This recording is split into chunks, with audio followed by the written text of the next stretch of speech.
Hello students, welcome back to the channel DA2 अकॅडमीच्या आणखी एका ब्रँड न्यू व्हिडिओमध्ये मी प्रसाद सर तुमच्यापैकी प्रत्येकांचं स्वागत करतोय. जेवढ्याही विद्यार्थ्यांनी मार्च 2024 मध्ये 12वीची एक्झाम दिली होती ते सर्व विद्यार्थी आता प्रतीक्षा करत आहेत की बाबा एक्झामचा निकाल कधी लागेल आणि एक्झामची जी डेट आहे ते पुढे गेलेली आहे. सो मॅक्सिमम जणांनी कंपल्सरी मला मेसेज केला होता कंटिन्युअसली बॅक टू बॅक की सर 10 तारखेला एक्झामचा रिझल्ट लागणार आहे, 10 मेला रिझल्ट लागणार आहे का, 10 मेला रिझल्ट लागणार आहे का. 10 मे आलं ना, कोणत्या टीव्हीवर बातमी आहे ना कुठंच काही आहे. ज्या सरांनी व्हिडिओ केलं होतं ते सरचा सुद्धा फोन नंबर बंद येत आहे की एक्झॅक्ट एक्झामची डेट पुढे गेली का. तर ह्या सर्व गोष्टीवर आज आपल्याला डिस्कशन करायचं आहे. सो फर्स्ट ऑफ ऑल, एक्झामची जी डेट आहे ते 10 मे नव्हतीच, ते तुम्हाला फेक न्यूज देण्यात आली होती. राईट. आता हे फेक न्यूज कोणामार्फत देण्यात आली होती, तरी फेक न्यूज जेवढेही सायन्स बॅकग्राऊंडचे कोचिंग इन्स्टिट्यूशन आहेत और युट्यूब चॅनल्स और व्हॉट एव्हर जे क्लासेस वगैरे घेतात, जेईचे, नीटचे किंवा एंट्रन्स एक्झामचे, तर त्यांना त्यांचे कोर्सेस वगैरे जे स्टुडंटला सेल करायचे असतात आणि एक्झामच्या नंतर स्टुडंट कम्युनिटी विखुरलेली असते. म्हणजे स्टुडंट जे आहेत, कोणी मामाच्या गावाला जायचं, कोणी कुठं जायचं, आपापसामध्ये जेवढं एक्झामच्या वेळेस बॉन्डिंग असते तेवढं एक्झामच्या नंतर नसते. आणि मग काय असं करावं की जेणेकरून सर्व स्टुडंट एकमेकांना कॉन्टॅक्ट करतील आणि मग आपले व्हिडिओज जास्त बघतील आणि मग त्यांच्या व्हिडिओची रीच वाढेल. तर सरळ सरळ ते जे वेबसाईट्स वगैरे आहेत, जे ब्लॉगर्स आहेत, त्यांना पैसे वगैरे देऊन सरळ सरळ सांगतात बाबा 10 मेला रिझल्ट लागणार. मग सगळेजण चॅनलवर टाकून टाकतात 10 मे. आणि मग मुलं जे आहेत ते एकमेकांना कॉन्टॅक्ट करतात, 10 मेला रिझल्ट लागणार आहे, 10 मेला रिझल्ट लागणार आहे. सरच्या चॅनलवर बघितलं, सरांच्या चॅनलवर बघितलं आणि मग जेव्हा चॅनलवर जातात तर सर सांगतात की बाबा 10 मेला रिझल्ट नाहीये, पुढे गेलेला आहे. 10चा 12 करतात, 12चा 15 करतात आणि हे कंटिन्यूस सर्कलमध्ये त्यांच्या व्हिडिओजला ग्रोथ मिळते, व्ह्यूज मिळतात, सबस्क्रायबर्स मिळतात आणि त्यांचे कोर्सेस सेल होतात. उद्या मुलांना मिळते काय, तर बाबाजीचा ठुल्लू, मुलांना काहीच मिळत नाही. ऑलराईट. सो कधी पण लक्षात घ्या, 12वीचा जो निकाल आहे तो मेच्या एवढं 10 दिवसामध्ये वगैरे लागत नाहीये. कंटिन्युअस मागच्या अनेक वर्षापासून मी 12वी बोर्डाचे क्लासेस घेतोय. 12वीचा जो निकाल आहे तो कंपल्सरी लागतो बॉईज अँड गर्ल्स 25 मे. एक वर्ष असं होतं की जिथं 21 मेला लागितलं होतं, बट मेच्या शेवटच्या आठवड्यामध्ये 12वीचा रिझल्ट लागते. सो 25 मेला आतापर्यंत जास्त वेळेस निकाल लागलेला आहे. 25 मे, 30 मे या दोन्ही तारखेच्या मध्ये 12वीच्या एक्झामचा निकाल प्रत्येक वर्षी लागतो. ऑलराईट. 25 मे ते 30 मेच्या दरम्यान. फक्त एक वर्ष लॉकडाऊन 2020 मध्ये, जेव्हा कोरोनाचा लॉकडाऊन पडला होता मार्च 2020 मध्ये, तर त्यावेळेस जो बोर्डाचा निकाल आहे तो लागला होता 16 जुलै 2020 ला. अशी काही आपत्कालीन परिस्थिती आली तर निकाल समोर ढकलला जातो. बट अदरवाईज नॉर्मल सिच्युएशन जसं की आता चालू आहे, फक्त इलेक्शन्स आहेत, इलेक्शनचं आणि 12वीच्या एक्झामचं काहीच घेणं देणं नाहीये. कारण तुमची एक्झाम्स आचारसंहितेच्या अगोदर झालेल्या आहेत आणि आचारसंहितेमध्ये पेपर्स वगैरे चेक करता येते, त्याच्याबद्दल काही प्रॉब्लेम नाहीये. एक्झाम्स कंडक्ट करता येत नाहीयेत आचारसंहितेमध्ये, बट पेपर वगैरे घेतल्या जातात. सो तुमच्या एक्झामचा जो निकाल आहे तो ह्या 2 तारखांच्या मध्ये लागेल. त्याच्याबद्दल काहीच वाद नाहीये. ज्याही वेळेस निकाल लागेल त्याच्याबद्दल तुम्हाला आपल्या क्लासेसच्या व्हॉट्सअप ग्रुपमध्ये, टेलिग्राम ग्रुपमध्ये सर्वकडे मी अपडेट करेन. बट रिझल्टच्या दिवशी काय काय तुमच्यासोबत प्रँक होऊ शकते, काय काय तुमच्यासोबत स्कॅम होऊ शकते, कोणते कोणते गोष्टी तुम्हाला लक्षात ठेवायचे चेक करा. काय बेसिक पॉइंट्स मी तुम्हाला सांगणार आहे. सो ते सर्व पॉइंट्स मी इथं लिहीन step by step. If in case तुम्ही जर DA2 अकॅडमीच्या चॅनलवर, युट्यूब चॅनलवर स्टडी वगैरे केलेला असाल, कंटिन्यू जर व्हिडिओ बघितलेला असाल किंवा बिग बुल बॅच जॉईन केलेला असाल किंवा नॉर्मली सबस्क्रायबर म्हणून आपले महारिव्हिजन सिरीज जॉईन केलेली असाल, तर हा व्हिडिओ तुमच्यासाठी असणार आहे. कारण ह्या व्हिडिओमध्ये खूप सारे पॉइंट्स मी सांगेन जेणेकरून रिझल्टच्या दिवशी तुम्हाला किंवा तुमच्या मित्रांना, तुमच्या मैत्रिणींना ह्याच्यामुळे फायदा होऊ शकतो. नंबर पहिलं पॉइंट, रिझल्ट ज्या दिवशी लागेल, ओके, तर ज्याही दिवशी रिझल्ट असेल तर रिझल्ट लागतो दुपारी 2 वाजता. कंप्लीट बोर्डाच्या वेबसाईटवर दुपारी 2 वाजता रिझल्ट लागतो आणि मग 2 वाजल्यापासून एक एक एक जण निकाल वगैरे लागल्यानंतर तुम्हाला सगळ्यांच्या स्टेटसवर किंवा व्हॉट्सअप मेसेजवर तुम्हाला माहिती होऊन जाते कोणाला किती मार्क्स पडलेले आहेत, काय नाही ते. समटाइम्स बोर्डाची जी वेबसाईट असते ती भाई होते क्रॅश. बोर्डाची वेबसाईट क्रॅश झाल्यामुळं, राईट, ज्या तुम्ही इंटरनेट कॅफेवर निकाल बघत असाल किंवा ज्या मोबाईलवर किंवा ज्या लॅपटॉपवर तुम्ही निकाल बघत असाल, त्या लॅपटॉपवर साईट तर चालेल, बट 2:30 वाजेपर्यंत जे आहे तुम्हाला ती साईट ओपनच होणार नाही. तिथं एंटर प्रेस करत राहा, लोडिंग लोडिंग लोडिंग येईल आणि मग त्या डायनासोरचं चिन्ह वगैरे त्यांचं साईट क्रॅश होऊन जाते. का? कारण खूप सारे जण एकाच वेळी त्या साईटवर जातात आणि बोर्डाची वेबसाईट क्रॅश होते. त्यामुळे समटाइम्स तुमचे निकाल बघायला अडीच सुद्धा वाजू शकतात. हा पहिला पॉईंट. दुसरा पॉईंट जे आहे, वेबसाईट क्रॅश झाल्यामुळं किंवा सर्व्हरवर प्रॉब्लेम असल्यामुळं कुठं ना कुठं चुकीचे रिझल्ट सुद्धा अपलोड होऊ शकतात. सर चुकीचे रिझल्ट कसं अपलोड होऊ शकतात, हे स्कॅम कसं होऊ शकते? तर लास्ट इयर 2023 बोर्डामध्ये आपल्या क्लासचा एक स्टुडंट होता, म्हणजे युट्यूबचा स्टुडंट होता.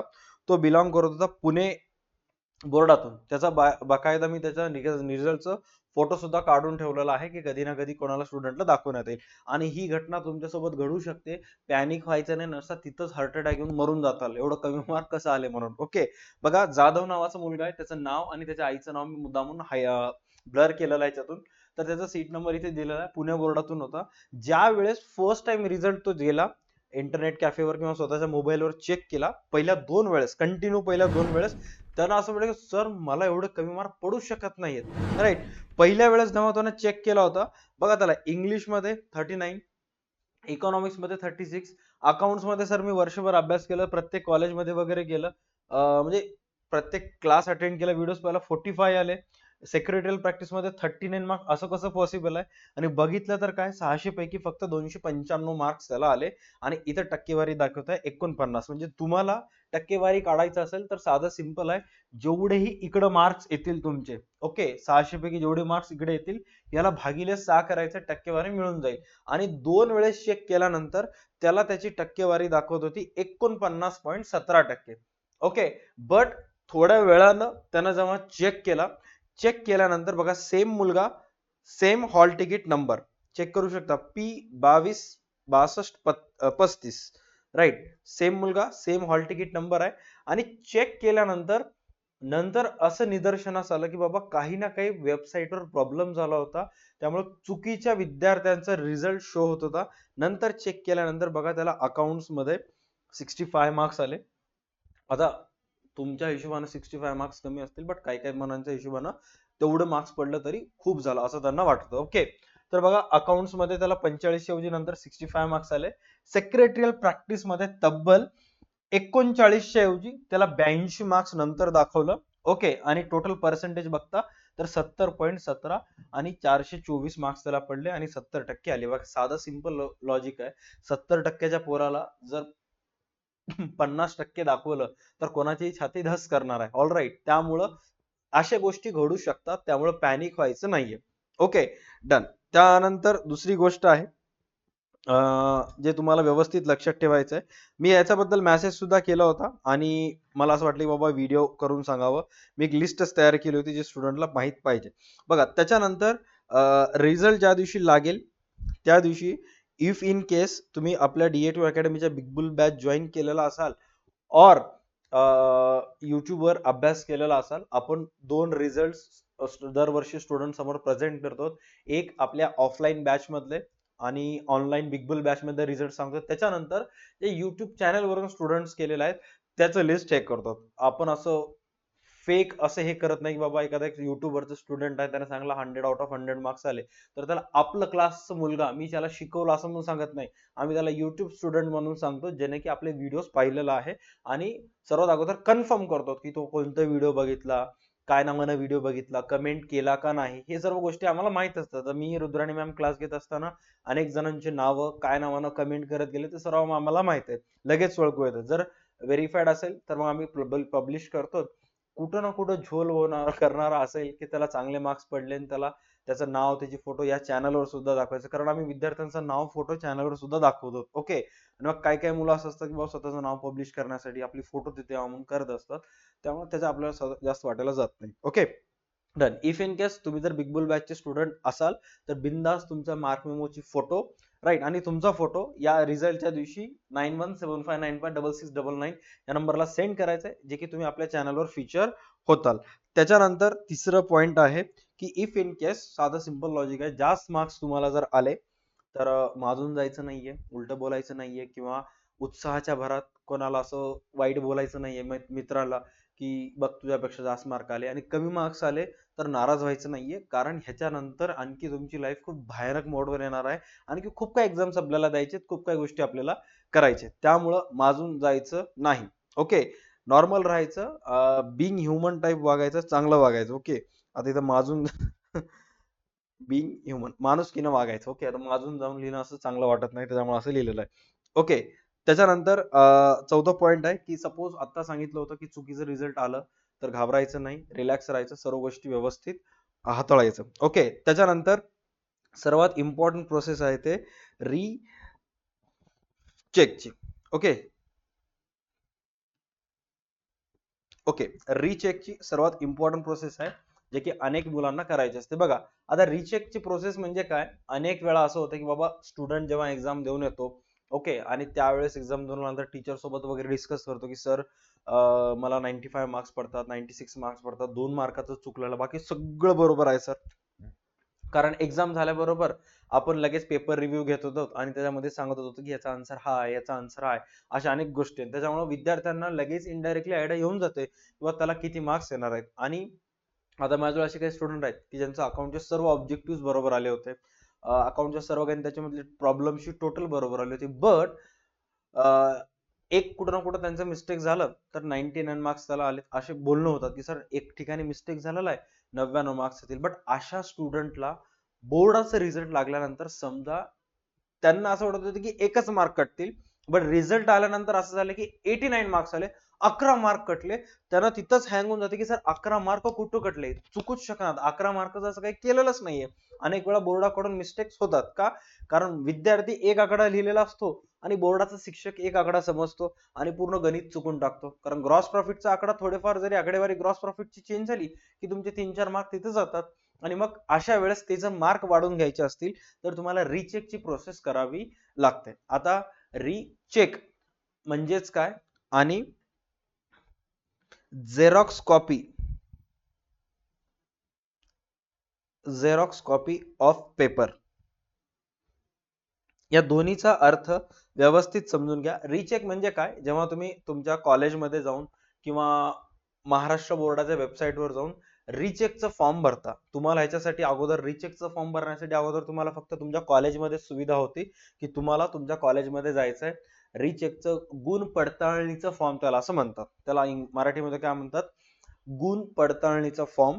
तर ते फॉर्म घ्यावा लागत होता, फॉर्म भरून तुम्हाला बोर्डामध्ये जावं लागत होतं. आता आपल्या देगलूर तालुक्यामध्ये, नांदेड जिल्ह्यामध्ये, लातूर जिल्ह्यामध्ये जेवढेही स्टुडंट आहेत यांना गुण पडताळणीसाठी लातूर बोर्डाच्या कार्यालयात किंवा जिथेही पुणे बोर्ड असेल, Pune board, Aurangabad board, Nashik division, Konkan division, ह्या तुम्हाला डिव्हिजन मध्ये जावं लागत होतं आणि तिथं जाऊन तो फॉर्म द्यावा लागत होता. आणि मग 15 ते 20 दिवसानंतर ते बोर्डाचे जे शिक्षक आहेत, बोर्डाचे कार्यालयातले लोक आहेत, ते डायरेक्ट तुमच्या शाळेला इन्फॉर्म करायचे की बाबा गुण पडताळणी नंतर मुलाचे मार्क्स वाढले का नाही ते. ओके, आता हे गुण पडताळणीची प्रोसेस कशी असते सांगतो. ओके, सपोज हा तुमचा पेपर लिहिलेला आहे बोर्डाचा. ओके, हा तुमचा बोर्डाचा पेपर लिहिलेला आहे, अशापैकी तुम्ही पेपर लिहिलात आणि याच्यावर शिक्षकांनी मार्क टाकलेला आहे. तर रिचेक मध्ये काय करतात, तर रिचेक मध्ये फक्त त्यांनी मार्क काउंट करतात. म्हणजे मार्क काउंट म्हणजेच काय, की प्रत्येक प्रश्नामध्ये तुम्हाला किती मार्क्स पडले असं वर लिहिलेलं असतं इथं, तर इथे चेक करतात. 5, 5 आणि 8 13, 13 आणि 6 19, 19 आणि 10 29 आणि 29 आणि 6 36, सॉरी 29 आणि 6 35. ओके, 35 एवढंच मोजतात, दॅट्स इट. मुलांना वाटतं की सर मी मध्ये काय लिहिलं, ते मी जे लिहिलं ज्याच्यामुळे माझे मार्क्स कटलेत ते कोण चेक करणार, रिचेक मध्ये तर मार्कच काउंट होतात, राईट. तर याच्यामुळे अनेक जणांचे पैसे वाया जातात, कारण तुम्हाला गावाकडून गाडी करून बस करून तिथे जावं लागते, पैसे वेस्ट होतात, राईट. रिचेक मध्ये फक्त वर टाकलेले मार्क पुन्हा मोजण्यात येतात, राईट. सर मला वर टाकलेले मार्क नाही, मी जे मध्ये लिहिलो पेपर मध्ये ते मला दाखवायचे की मी हे सर मी इथे हे लिहिलेलं आहे, तुम्ही माझे इथे मार्क कट केलात. तर त्याच्यासाठी काय करावं लागेल, त्याच्यासाठी तुम्हाला झेरॉक्स प्रत मिळवण्यासाठी एक फॉर्म असतो, राईट. जो रिचेकचा फॉर्म असतो त्याच्यावरच आणखी एक ऑप्शन असतं, झेरॉक्स झेरॉक्स प्रत मिळण्याबाबत. त्याच्यावर तुम्हाला क्लिक करायचं असतं आणि त्याची फीस असते 400 रुपये एक पेपरला. समजा अकाउंटचा पेपर लिहिलात तर अकाउंटच्या एका पेपरसाठी 400 रुपये, ओसीएमचा पेपर लिहिला 400 रुपये. तर तुम्हाला ते फॉर्म ऑनलाईन भरावा लागतो. ऑनलाईन तो फॉर्म भरल्यानंतर 400 ते 500 रुपये जेवढेही चार्जेस असतील ते ऑनलाईन तुम्हाला पे करावं लागतात. पे केल्यानंतर तुम्हाला एक मेसेज येतो की तुमची झेरॉक्स प्रत रेडी आहे, तुम्ही ते येऊन लातूरला येऊन परचेस करू शकता. सॉरी, लातूरला येऊन कार्यालयातून घेऊन जायचंय. तुम्हाला OTP वगैरे देण्यात येते. त्याच्याबद्दल जर तुम्हाला काही माहिती पाहिजे असेल तर तुम्ही माझ्या नंबरला कॉल करा, मी डायरेक्ट त्याचे प्रोसेस सांगून टाकेन. बाकायदा मी त्याच्यावर एक व्हिडिओ सुद्धा बनवेन, कारण माझ्याच क्लासमधल्या मुलांचा पेपर मला मागवायचे. ओके. हा, तर हे प्रत लातूरला जाऊन पैसे वगैरे भरायचं आणि लातूरला जाऊन मग घेऊन यायचं. आणि घेऊन आल्यानंतर चेक करायचं की तुम्ही काय लिहिलात आणि सरांनी मार्क कुठे दिलेत. समजा तुमच्या निदर्शनास आलं की बाबा सर मी इथं हे लिहिलेलं आहे आणि ह्यांनी माझे इथं मार्क कट केलेत, उत्तर बरोबर आहे, त्यांनी मार्क चुकीनं, मुद्दामून तर कोणतं सर कट करत नाही, चुकीनं त्यांनी तुमचे मार्क्स कट केले, तर मग तुम्हाला ते जे झेरॉक्स प्रत मिळालेली आहे ते तुमच्या कॉलेजमध्ये घेऊन जायचं आहे. आता समजा तुम्ही अकाउंटचा पेपर मागवलात आणि अकाउंट विषयाला समजा प्रसाद सर तुम्हाला शिकवतात, कॉलेजचे प्रसाद सर तुम्हाला शिकवतात, तर प्रसाद सरांकडे जायचंय, त्यांना दाखवायचं की सर हे बघा माझं गणित इथं बरोबर आहे, आकडा सुद्धा टाकलेला आहे, तरी सुद्धा त्या माकडानं सॉरी त्या सरांना चुकून मला इथं कमी मार्क्स दिलेले आहेत, हे बघा.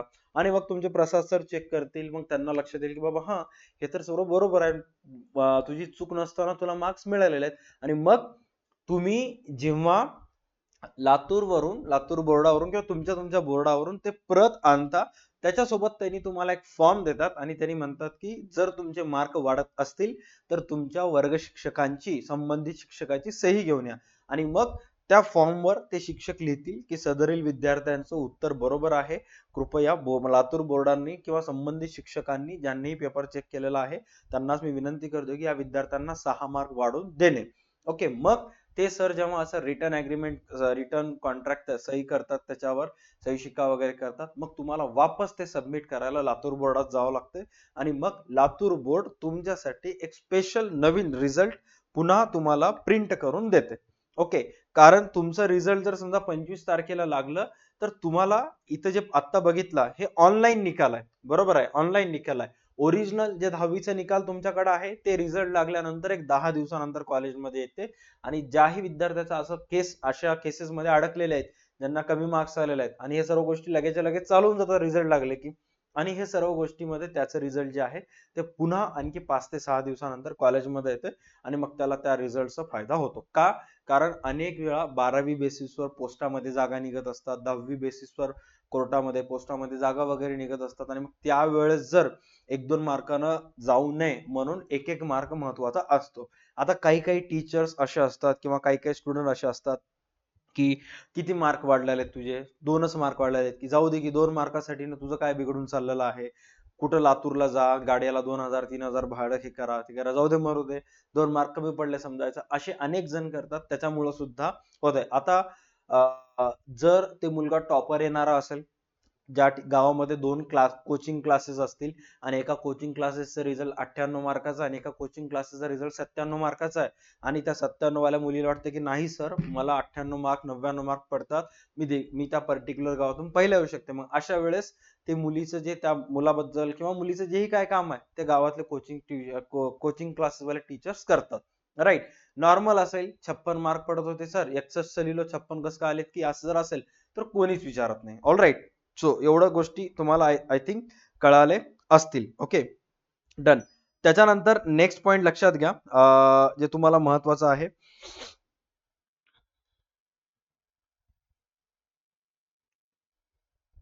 नापास.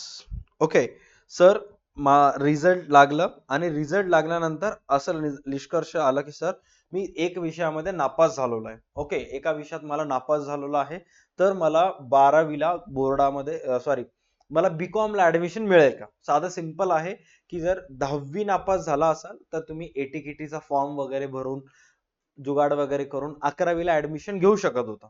ओके, 2 विषय नापास झाला तर. बट आता 12वीला कसं आहे, जर तुम्ही नापास झालात तर तुम्हाला एटीकेटीचा फॉर्म भरता येत नाही. तुम्ही सरळ सरळ तुमचं 1 वर्ष वाया, 1 वर्ष वाया गेलं समजायचं. 1 वर्ष वाया गेलं, वापस तुम्हाला पुन्हा एक्झाम्स द्यावं लागेल आणि मग बाकी सर्व गोष्टी कव्हर करावे लागतील. बट ह्याच्यामध्ये एक जुगाड मी सांगतो. ओके, समजा आता रिझल्ट लागला मे महिन्यामध्ये. ओके, तर सर लगेच सप्लिमेंटरीची एक्झाम्स कधी असते, तर 6वा पॉइंट आहे, सप्लिमेंटरीची एक्झाम्स असते जुलै महिन्यामध्ये. मार्क माय वर्ड्स, सप्लिमेंटरीची एक्झाम ज्याला पुनर्परीक्षा एक्झाम म्हणतात ती जुलैमध्ये असते आणि त्याचा निकाल लागतो ऑगस्ट महिन्यात. समजा आता जर तुम्ही नापास झालात, जुलै महिन्यामध्ये वापस तुम्हाला एक्झाम द्यावी लागेल अकाउंट्स, ओसीएम, इकॉनॉमिक्सची, आणि त्याचा रिझल्ट लागतो ऑगस्ट महिन्यामध्ये. आणि ऑगस्ट महिन्यामध्ये महाराष्ट्रामध्ये काही मोजके कॉलेजेस वगैरे असतात जिथं बीकॉमला ऍडमिशन उपलब्ध असते, जसे की खेडोपाडी, तंड्यावर, किंवा एखाद्या ग्रामीण भागामध्ये एक मोठं कॉलेज असेल की जिथं बीकॉमला, बीए ला अवेलेबल असतील. जर तुम्हाला वाटत असेल की वर्ष वाया जाऊ नये, तर तुम्ही त्या कॉलेजला ऍडमिशन करू शकता. आणि मग तुम्हाला एक्झामसाठी त्या गावाच्या ठिकाणी, तंड्याच्या ठिकाणी जावं लागते, एक्झाम्स द्यावं लागतात, आणि मग सेकंड इयरला मे बी तुम्ही कॉलेज चेंज करू शकता. ओके, आता नेक्स्ट पॉइंट येते की अनेक मुलं म्हणतात की सर माझा एक विषय राहिलेला आहे, तर मला नापासचा निकाल नको, कारण तुमचं एक विषय राहिलं, ओके, तर 5 विषय पास असते, एक विषय नापासचा पहिला निकाल येते, आणि मग जुलैमध्ये एक्झाम दिल्यानंतर सप्लिमेंटरीचे एक निकाल येते. मग कुठेही तुम्हाला 12वीचे डॉक्युमेंट्स देत असताना 2 रिझल्ट द्यावे लागतात, एक नापासचं आणि एक सप्लिमेंटरीचं. आणि मग अशामुळं काही मुलांना वाटतं की बाबा वापस पुन्हा आपण एक्झाम देऊयात, तर अशी चूक करू नका. वापस पुन्हा जर डबल बसायचं असेल तर तुम्हाला वापस 5 विषयांचा अभ्यास करावा लागतोय. ओके, बाकी सगळं 6च्या 6 विषयांचा अभ्यास करावा लागते. त्यामुळे कुठं 6 विषयाचा अभ्यास करत बसता, सरळ सरळ सप्लिमेंटरीची जून मध्ये एक एक्झाम देऊन टाकायची, विषय काढून घ्यायचा, रिलॅक्स पुढच्या वर्षी बीकॉमला ऍडमिशन करायचं, किंवा गावाच्या ठिकाणी खेडोपाडी जाऊन, जेही तुमच्या जिल्ह्यामध्ये खेडोपाड्याच्या ठिकाणी बीकॉमला ऍडमिशन चालू आहे, तर तिथे जाऊन ऍडमिशन करून घ्यायचं, दॅट्स इट. त्याच्यानंतर पुढच्या वर्षी सेकंड इयरला तुम्ही तुमच्या गावातल्या ठिकाणी कॉलेजला ऍडमिशन ट्रान्सफर करू शकता. ओके, त्यामुळं अशी चूक करायची नाही, रिपीट सर्व विषय द्यायचे नाहीयेत. जर तुम्हाला त्याच्याबद्दल काही डाऊट असेल तर मला एक वेळेस नक्की कॉल करा, मी तुम्हाला व्यवस्थित मार्गदर्शन करेन. बट नो रिपीट इयर,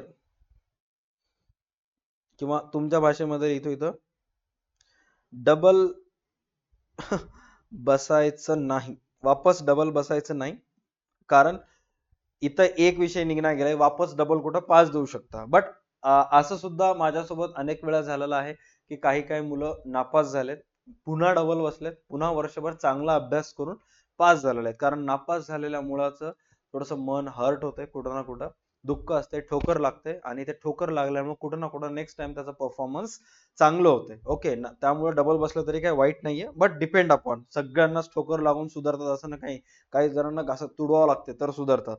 त्याच्यानंतर नेक्स्ट आहे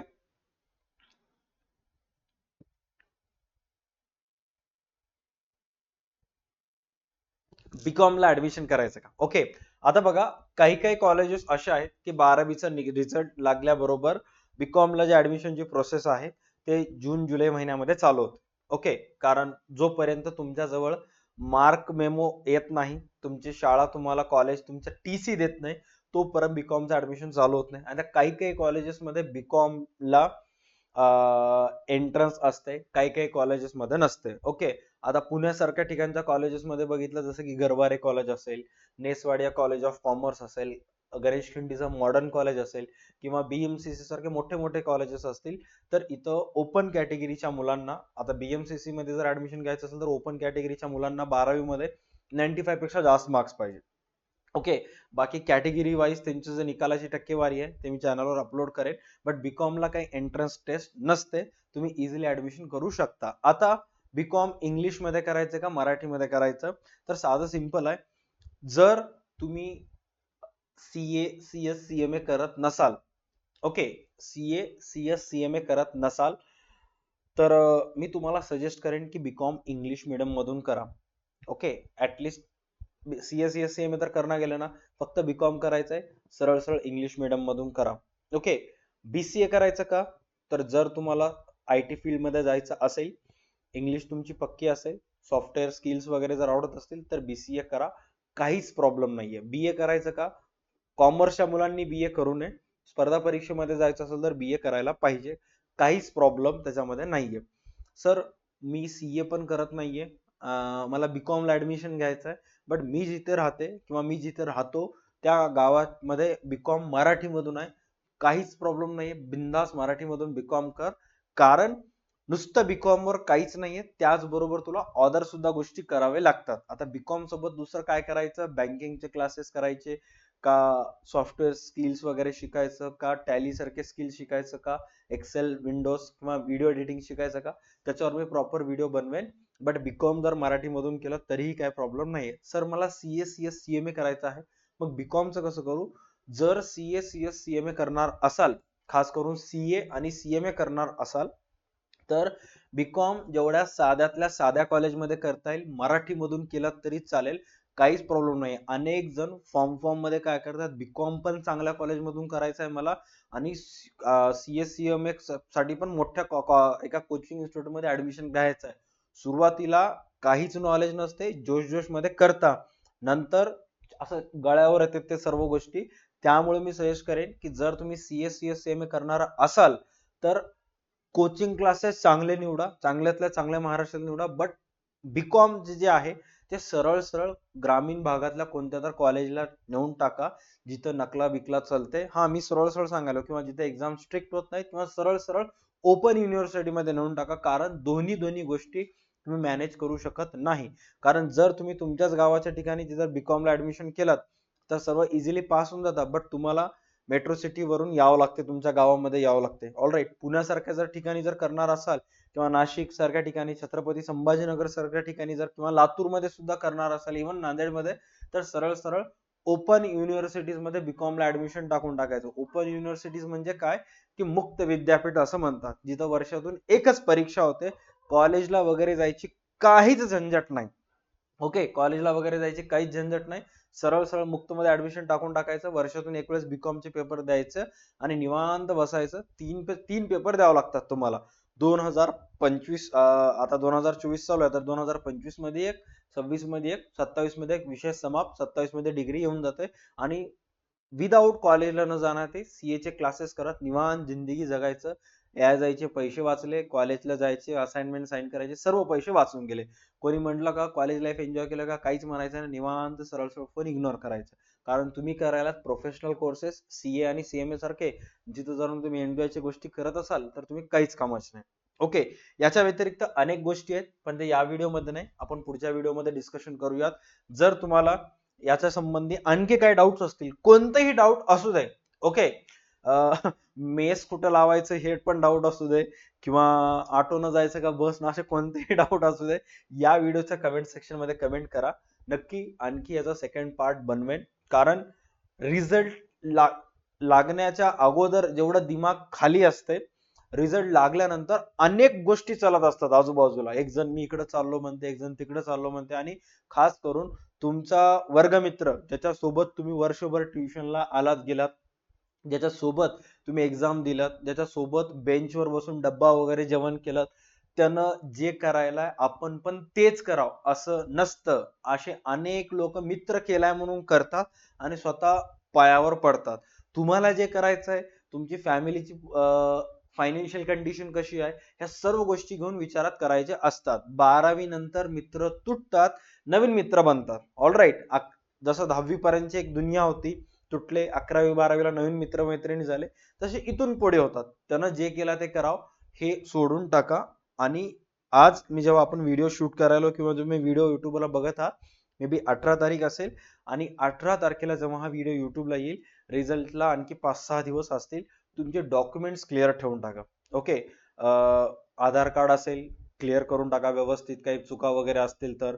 पॅन कार्ड जर काढला नसेल तर पॅन कार्ड वगैरे काढून घ्या. 18 पेक्षा जास्त वय तुमचं झालेलं आहे तर ड्रायव्हिंग लायसन्सची प्रोसिजर स्टार्ट करा. ओके, जे छोटे मोठे दाखले असतात, उत्पन्नाचं प्रमाणपत्र असेल, किंवा प्रत्येकांना तुमचं, तुम्हाला माहिती आहे की कोणते कोणते दाखले लागतात, हे फटाफट करायचं. ओके, MSCIT जर लावली असेल उन्हाळ्याच्या सुट्ट्यामध्ये, टॅली लावलं असेल, तर त्यांना सांग बस सर फटाफट एक्झाम घेऊन टाका, आम्हाला मोकळं करा, आता आम्हाला जास्त त्याच्यामध्ये अडकू नका. कारण जर तुम्हाला बाहेर गावाला जायचं असेल तर, कशासाठी, समोरच्या उच्च शिक्षणासाठी. जर तुम्ही त्याच ठिकाणी गावात राहून जर करणार असाल, जसं चाललंय तसं निवांत चालू द्या. घाई गडबड मध्ये कोणतं डिसिजन घ्यायचं नाही. मी अशा अनेक जणांना बघितलेलं आहे, फॉर्म मध्ये, मला पुण्याला जायचं आहे, मला नागपूरला जायचं आहे, मला नाशिकला जायचं आहे, मला औरंगाबाद, छत्रपती संभाजीनगरला जायचं आहे म्हणून जातात, आणि तिथे गेल्यानंतर आई तुझी आठवण येऊ लागली म्हणून रडत बसतात. ओके, अशी गोष्टी करायचे नाही. व्यवस्थित कार्यक्रम करायचा. जिथंही कुठे डाऊट आलं तर मला नक्की त्याच्याबद्दल मेसेज करा किंवा इन्फॉर्म करा. आता मोस्ट प्रॉबेबली तुम्ही हा जे व्हिडिओ बघायलात शेवटपर्यंत तुमच्यापैकी मॅक्सिमम जण जे असतील तर ते आपल्या DA2 अकॅडमीच्या युट्यूब चॅनलवरचेच असतील, राईट. तर एक छोटंसं फेवर तुमच्या सर्व विद्यार्थ्यांकडून पाहिजे मला. जर इफ इन केस तुम्हाला व्हिडिओ आवडले असतील आणि तुम्ही सबस्क्राईब केलेला असाल चॅनलला किंवा कमेंट केला असेल किंवा बिग बुल बॅच जॉईन केलेली असेल, जसं आम्ही जीव तोडून तुम्हाला शिकवलं, सर्व सपोर्ट वगैरे केला, तर एक छोटंसं फेवर पाहिजे की तुम्हाला आता अनेक जण रिझल्ट लागल्यानंतर विचार की बाबा तुम्ही कुठं क्लासेस केलात काही नाही, तर एवढं एक फेवर करा की आपली DA2 अकॅडमीची जी बिग बुल बॅच लॉन्च झालेली आहे, ओके, तर त्या बिग बुल बॅच बद्दल स्टुडंटला इन्फॉर्म करा. तुम्ही जेव्हा लास्ट इयर 2024 बोर्डामध्ये जॉईन केला होता तर त्यावेळेस फक्त आणि फक्त आपण 1500 मध्ये 3 विषय घेतले होते. यावेळेस आपण 2500 मध्ये 5 विषय घेत आहोत, जे की ऑल युट्यूबवर एवढा कमी फीस मध्ये एवढे सगळे सब्जेक्ट कोणीच घेत नाही. तुम्हालाही माहित आहे आणि मलाही माहित आहे. All right. सो एवढा एक फेवर करा की सर्व विद्यार्थ्यांना तुमच्या ज्युनियर्सला याच्याबद्दल इन्फॉर्म करा. हा व्हिडिओ युट्यूबला टाकलेला आहे. ह्या व्हिडिओची लिंक तुम्ही तुमच्या व्हॉट्सअप स्टेटसला सुद्धा ठेवू शकता और तुम्ही त्यांना तुमच्या ज्युनियर्सला शेअर सुद्धा करू शकता, जेणेकरून आम्हाला सुद्धा मदत होईल. All right. आणि याच्या मोबदल्यात इन फ्युचर मध्ये जेव्हाही आपली बीकॉमचे क्लासेस वगैरे होतील, आम्ही तुमच्या सर्वांना काही ना काही डिस्काउंट आपल्या सर्व कॉमर्स कम्युनिटीसाठी डेफिनेटली आणूया. ओके. याच्यानंतर असेच अपडेटचे खूप सारे व्हिडिओज येणार आहेत, कारण आपण जसं मागच्या वर्षी 11वी-12वीचा अभ्यास केलेला आहे, ओके, आता आपल्याला पुणे युनिव्हर्सिटी, बाबासाहेब आंबेडकर, औरंगाबादची छत्रपती संभाजीनगरची युनिव्हर्सिटी बामू ज्याला म्हणतात, नांदेडची SRT MUN युनिव्हर्सिटी, नागपूरची राष्ट्रसंत तुकडोजी महाराज युनिव्हर्सिटी, अशा अनेक युनिव्हर्सिटीजचा अभ्यासक्रम आपल्या युट्यूब चॅनलवर स्टार्ट करायचे बीकॉमचे क्लासेस. All right. जे की एकदम कमीत कमी अमाऊंट मध्ये तुम्हाला चांगल्या ते चांगल्या क्लासेस प्रोव्हाइड करण्याचा आमचा प्रयत्न असेल. त्याच्याबद्दल अपडेट मध्ये राहा, कारण कोणताही व्हिडिओ किंवा कोणत्याही व्हॉट्सअप ग्रुपमध्ये कुपन कोड येऊ शकतो, जिथं 1000चे 1500चे क्लासेस तुम्हाला 200-300 रुपये मध्ये मिळू शकतात. All right. डन. भेटूयात पुढच्या व्हिडिओज मध्ये. Tata bye bye. Take care and stay connected.